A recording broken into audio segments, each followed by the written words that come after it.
Puji Tuhan, Shalom Bapak Ibu, salam sejahtera di dalam kasih Tuhan kita Yesus Kristus. Ya, bersyukur kepada Tuhan, kembali kita sore hari ini bisa ambil kesempatan untuk bersama-sama dalam persekutuan, memuliakan Tuhan. Dan hari ini kita akan lihat apa yang dikatakan Tuhan bagi mereka yang selalu menantikan Tuhan. Ada berkat yang luar biasa yang Tuhan berikan bagi setiap anak-anak Tuhan yang dengan tekun mereka menantikan Tuhan. Terlebih lagi ketika keadaan, situasi yang sedang terjadi hari-hari ini ya, menuntut kita untuk cepat tanggap, menuntut kita untuk bersegera mengambil keputusan. Tentu saja keputusan yang tepat, sebab seringkali kita berusaha mengambil keputusan namun acap kali kita mengalami kegagalan dalam memutuskan sesuatu dengan tepat. Akibatnya adalah kita justru terjebak dengan keputusan yang kita ambil. Kita justru berada di bawah standar yang Tuhan kehendaki untuk setiap langkah kehidupan kita. Tetapi saat kita dengan tekun dan setia menantikan Tuhan di dalam segala perkara keadaan yang sedang terjadi, maka ada berkat-berkat yang Tuhan sediakan bagi kehidupan kita. Berkat saat menantikan Tuhan akan membuat kita sebagai orang percaya sanggup melewati segala keadaan yang terjadi dan kita bisa menemukan setiap solusi-solusi kehidupan kita dengan tepat sesuai dengan cara Tuhan, sesuai dengan firman Tuhan, dan itu menjadi sebuah berkat yang luar biasa baik bagi kehidupan kita maupun orang-orang yang ada di sekitar kita. Mari kita membaca kitab Yesaya pasal yang ke-40 ayat yang ke-31. Yesaya pasal 40 ayat 31, berkat saat menantikan Tuhan. Dalam bagian ini firman Tuhan berkata, tetapi orang-orang yang menanti-nantikan Tuhan mendapat kekuatan baru. Mereka seumpama Raja Wali yang naik terbang dengan kekuatan sayapnya. Mereka berlari dan tidak menjadi lesu. Mereka berjalan dan tidak menjadi lelah. Sekali lagi saya bacakan untuk saudara. Tetapi orang-orang yang menanti-nantikan Tuhan mendapatkan kekuatan baru. Katakan amin. Puji Tuhan, silakan duduk Bapak Ibu. Orang yang menanti Tuhan akan mendapatkan kekuatan baru. Ini sebuah jaminan yang Tuhan berikan kepada mereka yang menantikan Tuhan. Ada kekuatan baru yang Tuhan sediakan untuk mereka yang menantikan Tuhan. Jika dibandingkan dengan keadaan banyak orang yang sama-sama menghadapi situasi, persoalan, problema yang sedang terjadi, orang-orang yang menantikan Tuhan tetap ada perbedaannya. Ayat 30 mengatakan, orang-orang muda menjadi lelah dan lesu. Orang-orang muda menjadi lelah dan lesu. Orang muda itu biasanya punya passion, punya gairah, punya semangat, punya kekuatan yang luar biasa. Tetapi satu kali ketika orang-orang muda menjadi lelah dan lesu, orang yang menanti-nantikan Tuhan tetap mendapatkan kekuatan yang baru. Ketika teruna-teruna jatuh tersandung, teruna-teruna jatuh tersandung, ada banyak orang yang menjadi tersandung dalam kehidupannya, ada banyak penyebab bisa mengakibatkan orang tersandung dalam kehidupannya. Sekalipun dia masih muda, masih punya kekuatan, sekalipun dia punya intelektualitas yang baik, sekalipun dia punya kekuatan secara duniawi dengan luar biasa, tetapi bisa jatuh tersandung. Namun ada perbedaan bagi mereka yang menanti-nantikan Tuhan. Karena mereka yang menanti-nantikan Tuhan, firman ini katakan, dia akan mendapatkan kekuatan baru. Apa arti menantikan Tuhan? Dalam terjemahan asli, arti menanti itu adalah menantikan dan berharap hanya kepada Tuhan. Kata yang dipakai berarti menanti dan berharap hanya kepada Tuhan. Banyak hal dalam kehidupan kita yang membuat kita tidak menunggu dan berharap hanya pada Tuhan. Banyak keadaan di sekitar kita yang membuat kita bersegera mengambil keputusan, tetapi yang kita ambil justru keliru. Seperti contoh hari Minggu yang lalu. Bagaimana Yosua salah dalam memutuskan. Pemimpin-pemimpin umat Israel tergesa-gesa tidak meminta petunjuk Tuhan. Untuk memutuskan sesuatu hal dalam kehidupan ini, kenapa kita harus menantikan Tuhan? Supaya tidak salah dalam mengambil keputusan dan terjebak di dalamnya. Menantikan Tuhan berarti kita berharap hanya kepada Tuhan, tunggu waktunya Tuhan, andalkan Tuhan dalam segala keputusan, situasi, keadaan yang sedang terjadi dalam kehidupan kita.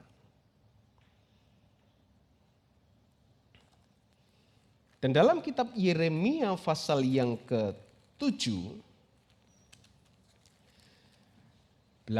ayat 7 dan 8, Yeremia pasal yang ke-17 ayat 7 dan 8, firman di sana dikatakan, diberkatilah orang yang mengandalkan Tuhan,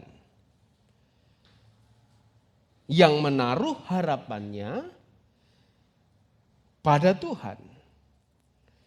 Ia akan seperti pohon yang ditanam di tepi air, yang merambatkan akar-akarnya di tepi batang air, yang tidak akan mengalami datangnya panas terik dan daunnya tetap hijau, yang tidak khawatir dalam tahun kering dan yang tidak berhenti menghasilkan buah. Orang yang menantikan Tuhan adalah orang yang diberkati oleh Tuhan. Sebab dia hanya mengandalkan Tuhan. Selalu berhasil dalam kehidupannya. Ada pasang surut dalam kehidupan ini, tetapi bagi anak Tuhan yang selalu menantikan Tuhan, selalu ada berkat bagi kehidupan mereka. Orang yang mengandalkan Tuhan diumpamakan seperti pohon yang ditanam di tepi air. Ada beberapa tanaman di sekitar gereja ini yang akarnya sudah menyentuh tanah. Jadi kalaupun tidak saya siram, saya jamin aman gak bakal mati. Kenapa? Karena akarnya sudah sentuh tanah, masuk ke dalam paving, dia terus terobos bagian bawah, sampai ketemu dengan air di bawah. Ya. Umumnya adalah pohon-pohon beringin. Ya, baik beringin yang asli gede itu maupun beringin-beringin ficus kimeng, beringin Korea, beringin dolar dan sebagainya. Ya. Dia punya akar sudah sentuh ke bawah, sekalipun dia di atas pot, di atas ada tempat untuk melakukan pot, ada jarak sekitar 50-60 cm, tapi akarnya sudah menjuntai ke bawah, masuk ke paving, bahkan berdiri seperti tiang, karena sudah gede, sudah keras. Nggak bakal mati. Ya. Tapi pohon-pohon yang tidak sentuh, ini saya ada samping di sini pohon yang kalau nggak saya siram 2 hari dia sudah mulai layu, daunnya melayu. Nanti begitu kena air dia daunnya terus cenger lagi, bagus lagi. Ya, karena akarnya nggak bisa sentuh tanah, akarnya pendek. Ya. Tapi yang sebelahnya sama-sama di atas, akarnya menjuntai sampai ke bawah masuk ke parit itu. Ya, dia tetap aja bertahan hidup, nggak disiram pun dia baik-baik saja. Nggak pernah mengalami pemerosotan kualitas. Sekalipun media tanahnya mungkin kalau saya bongkar itu sudah nggak ada tanahnya di pot itu. Akar semua sudah. Karena sudah cukup lama di pot yang kecil itu sudah ada sekitar 6 sampai 7 tahun di situ dia. Enggak gede-gede dia, cuma dia enggak layu, tetap aja. Karena begitu panjang dikit gede potong, dia keluarkan tunas baru. Dia terus menghasilkan sesuatu yang tidak pernah layu. Orang yang menantikan Tuhan, orang yang berharap hanya kepada Tuhan, dia akan terus menikmati berkat-berkat Tuhan. Dia akan terus merasakan kualitas berkat Tuhan yang tidak pernah turun dalam kehidupannya. Sekalipun banyak orang mengeluh, sekalipun banyak orang khawatir, sekalipun banyak orang cemas, tetapi dia tetap bisa bersyukur karena hidupnya bergantung penuh kepada Tuhan. Dan Tuhan memberkatinya dengan luar biasa. Yang kedua, kata menantikan Tuhan tersebut dalam terjemahan asli berarti juga mengikatkan diri dengan Tuhan. Menjadi satu dengan Tuhan. Orang yang mengikatkan diri dengan Tuhan, dia akan mendapatkan kekuatan baru. Orang yang mengikatkan diri dengan Tuhan, dia akan terus dibaharui dalam kehidupannya. Firman Tuhan berkata, yang jasmani ini bisa menjadi lemah. Tetapi yang rohani itu harus terus diperbarui dari hari ke hari. Mereka yang mengikatkan diri dengan Tuhan, dia akan terus mendapatkan nutrisi-nutrisi yang baik dari pokok itu. Bukankah firman Tuhan juga memberikan gambaran, akulah pokok anggur yang baik. Dan kamu adalah cabang-cabangnya. Setiap cabang yang menempel kepada pokok itu, dia akan mendapatkan nutrisi makanan-makanan yang baik. Firman Tuhan juga mengatakan kita ini sebenarnya adalah cabang liar yang dicangkokkan, yang ditanamkan pada pokok yang benar.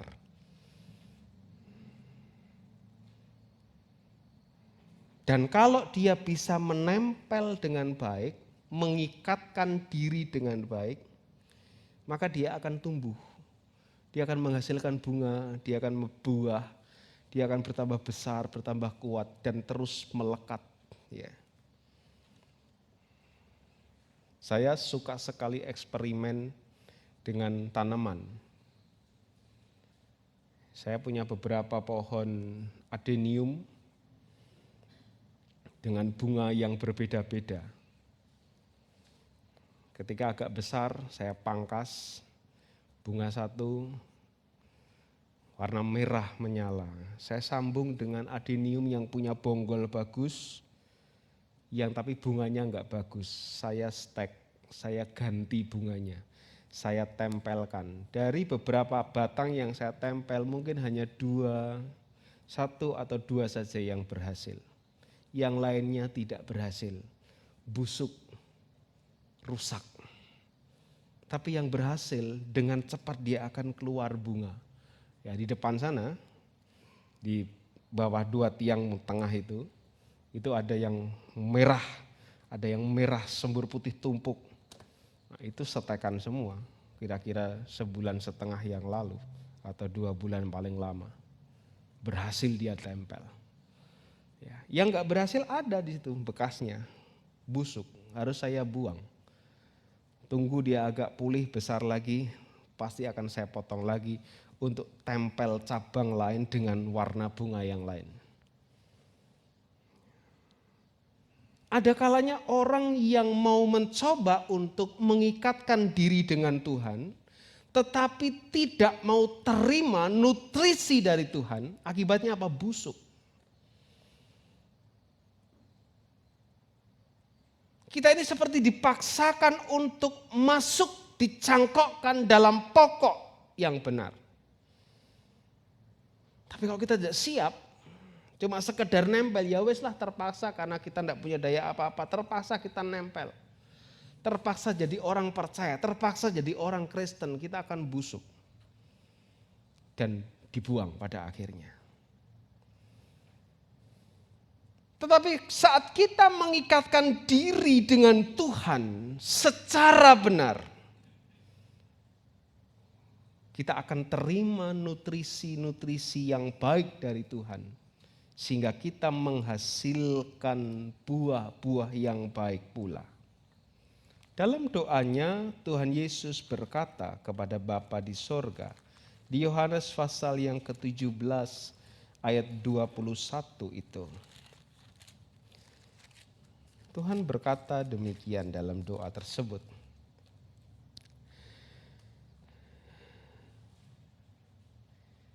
Supaya mereka semua menjadi satu. Siapa? Murid-murid Yesus. Sama seperti Engkau, ya Bapa, di dalam aku dan aku di dalam Engkau. Agar mereka juga di dalam kita, supaya dunia percaya bahwa Engkaulah yang telah mengutus aku. Yesus berdoa supaya mereka bersatu, mengikatkan diri satu dengan yang lainnya, sesama orang percaya. Tetapi tidak hanya itu juga, mengikatkan diri pula di dalam Yesus, di mana Yesus juga menjadi satu dengan Bapa. Pada waktu kita mengikatkan diri dengan Bapa, kita akan dapatkan kekuatan yang baru, kata Yesaya tadi. Orang yang mengikatkan diri dengan Tuhan, dia akan mendapatkan kekuatan yang baru. Tuhan berkata, marilah engkau datang kepadaku, hai kamu yang letih, lesu, lemah, aku akan memberikan kelegaan kepadamu. Ada kekuatan yang baru. Ketika bejibun menumpuk berat rasanya beban kehidupan ini, saat kita menantikan Tuhan, ikatkan diri kita dengan Tuhan, Tuhan kasih kepada kita kekuatan yang baru. Beban tidak pernah bisa kita hindari.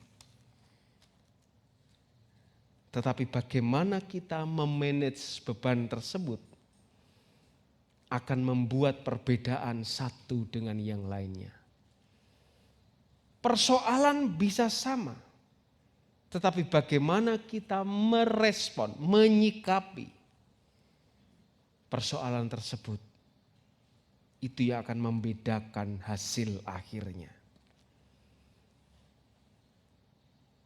Sama-sama sakit. Yang satu sakit kemudian putus asa.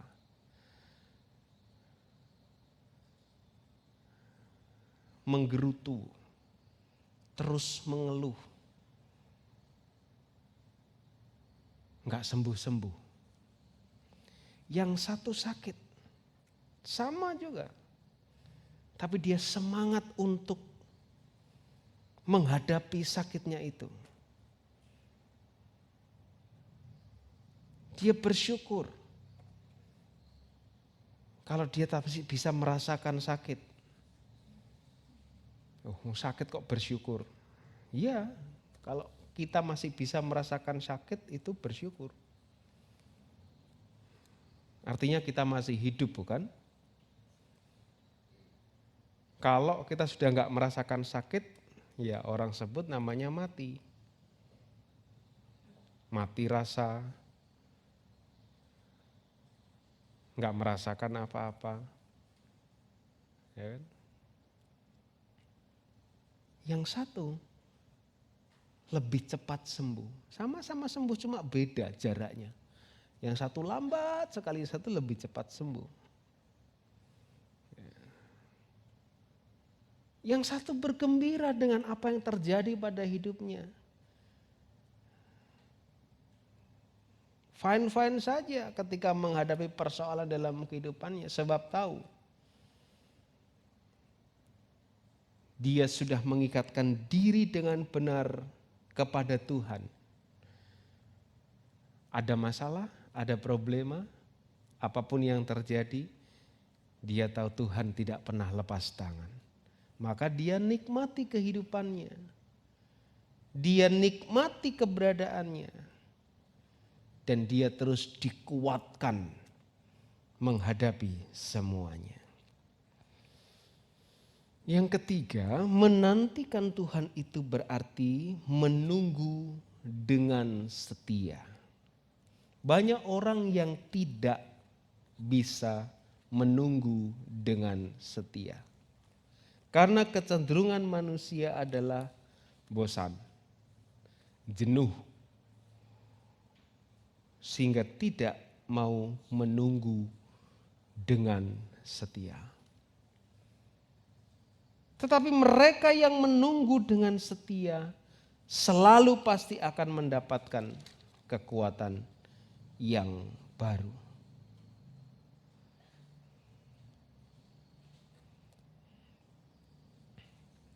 Ratapan pasal 3 ayat 25 dan 26 katakan demikian. Tuhan adalah baik bagi orang yang berharap padanya. Arti yang pertama tadi, ya kan? Menanti dan berharap hanya kepada Tuhan. Tuhan baik bagi orang yang berharap padanya.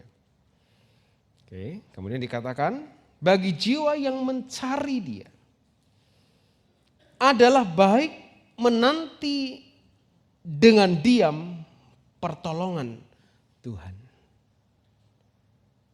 Menanti dengan diam pertolongan Tuhan.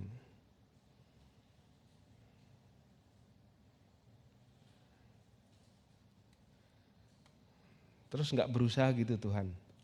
Enggak juga. Menanti dengan diam pertolongan Tuhan. Dalam perjanjian baru, firman Tuhan mengatakan, jadilah tenang supaya kamu dapat berdoa. Ada banyak orang yang ketika menghadapi sesuatu, heboh duluan.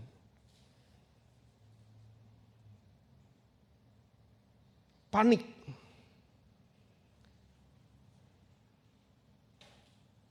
Kekhawatirannya begitu besar. Kegelisahannya begitu luar biasa. Sehingga nggak bisa berpikir dengan jernih. Ya akibatnya kemudian memutuskan keputusan-keputusan yang keliru tadi. Tetapi mereka yang dengan tenang menghadapi semua, kemudian dia melibatkan Tuhan, dia berdoa, dia menunggu apa yang Tuhan mau kerjakan, dia gumuli persoalannya di dalam doa.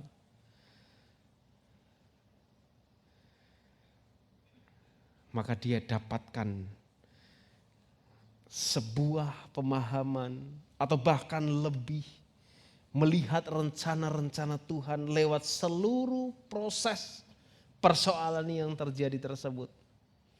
Dan dia kembali mendapatkan kekuatan. Rupanya Tuhan izinkan lewat persoalan ini, lewat masalah itu, lewat masalah tersebut.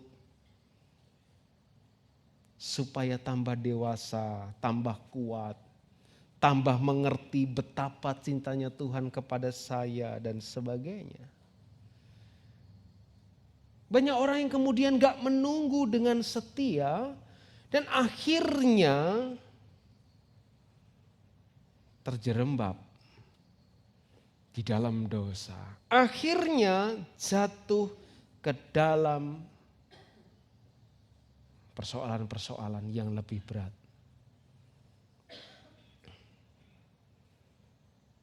Beberapa waktu yang lalu saya lihat acara kepolisian. Saya suka sekali melihat acara kepolisian.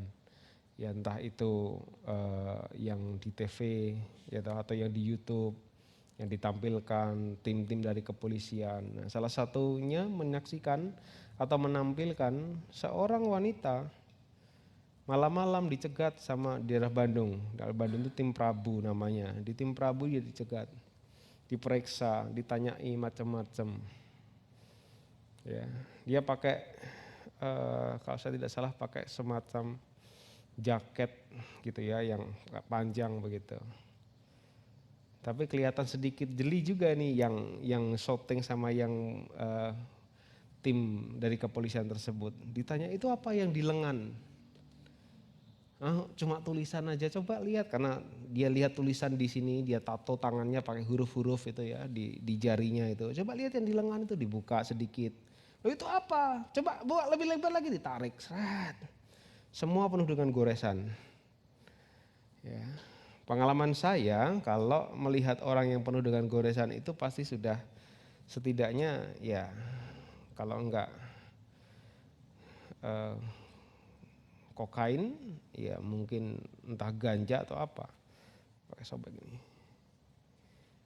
Karena saya ada teman mantan pemakai juga, ininya gini semua. Penuh. Ya, kenapa kok geras-geras begitu? Stres katanya.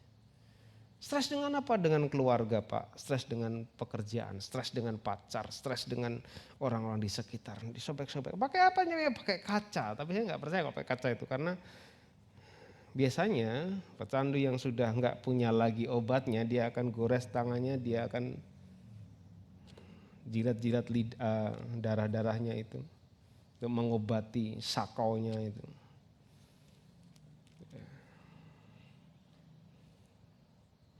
Banyak orang yang semacam itu.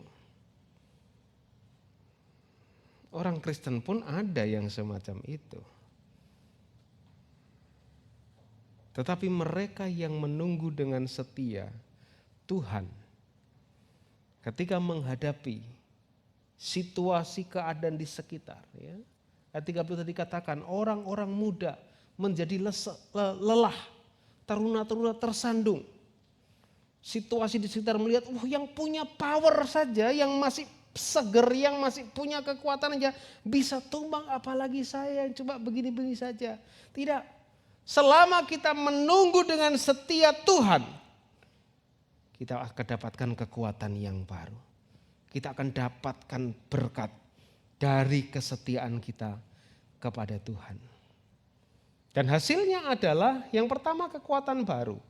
Tuhan memberikan kepada kita kekuatan di tengah-tengah kelelahan, kelemahan, penderitaan, pencobaan, dan sebagainya. Ya.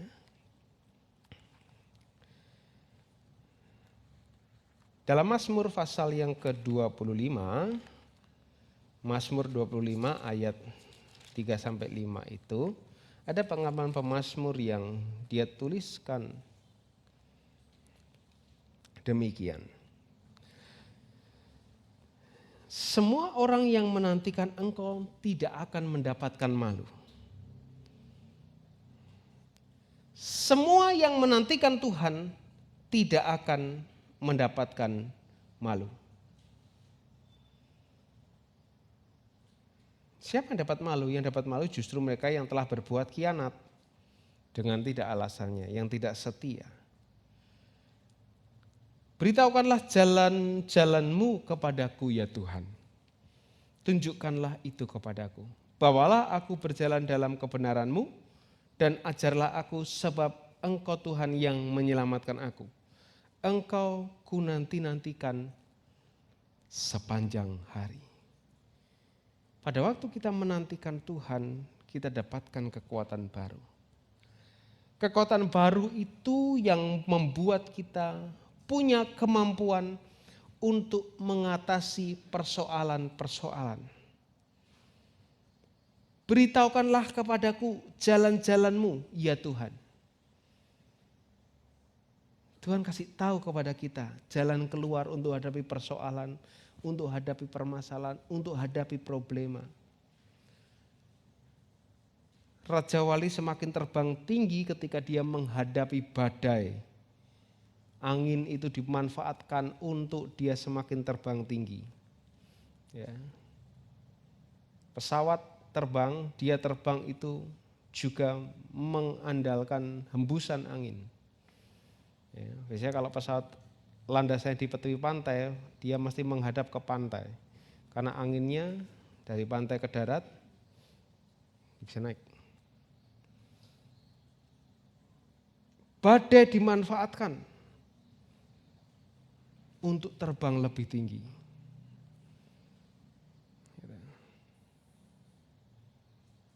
Kalau badainya terlalu besar bagaimana? Ya. Di sini belum pernah terlalu besar. Ya, kalau di daerah Amerika gitu banyak yang tornado dari F1 sampai dengan F5. Kalau nggak salah itu yang paling gede F5. F-nya itu namanya Fujita. Mereka yang menemukan skala dari badai tersebut sampai gede. Merusak memang, menghancurkan setiap daerah yang dilewati. Tapi coba lihat, kalau saudara suka dengan saintis, ada orang-orang yang justru mengejar badai itu, mengabadikan, mempelajari. Sampai ada dibuatkan film tornado, twister dan sebagainya. Mereka mempelajari, ilmunya bertambah. Oh, kalau sudah begini, mereka maunya mendeteksi. Nanti kalau ini sudah touchdown ke tanah, nanti geraknya begini. Padahal ya saya kira nggak bisa diprediksi kalau badai, tornado itu arahnya bagaimana kan nggak bisa diprediksi karena bisa tiba-tiba hilang gitu saja. Ya kan? Tapi mereka berusaha untuk mencari tahu kalau sudah begini, nah akhirnya mereka bisa prediksi. Kalau sudah awan yang sangat gelap, kalau sudah terjadi fenomena semacam ini, semacam itu, mereka sudah kasih peringatan, oh ntar lagi nih akan terjadi badai, tornado dan sebagainya. Akhirnya sudah siap, sudah menyadari, sudah bisa ngungsi, sudah bisa kemana, ya memang mengalami kerusakan daerah itu tapi jiwanya selamat gitu loh. Yang ketiga, kesanggupan untuk maju tanpa merasa lelah dan letih. Ya. Kesanggupan untuk maju tanpa merasa lelah dan letih. Berlari, berjalan, tidak pernah lelah, tidak pernah letih. Pengiringannya kepada Tuhan, terus dia tetap tidak pernah putus asa, tidak pernah putus harap karena tahu Tuhan berikan berkat baginya yang selalu menantikan Tuhan. Jadi mari kita sebagai anak Tuhan, di tengah segala keadaan yang sedang terjadi dalam dunia ini, taruh harapan kita hanya kepada Tuhan. Ikatkan diri kita dengan benar kepada Tuhan. Dan jangan lupa, nantikan Tuhan, tunggu Tuhan dengan setia. Selalu ada cara yang Tuhan kerjakan dengan baik untuk kehidupan kita. Sebab kita tahu Tuhan turut bekerja dalam segala perkara, mendatangkan kebaikan bagi kita yang mengasihi Dia. Tuhan berkati kita semua. Mari kita berdoa.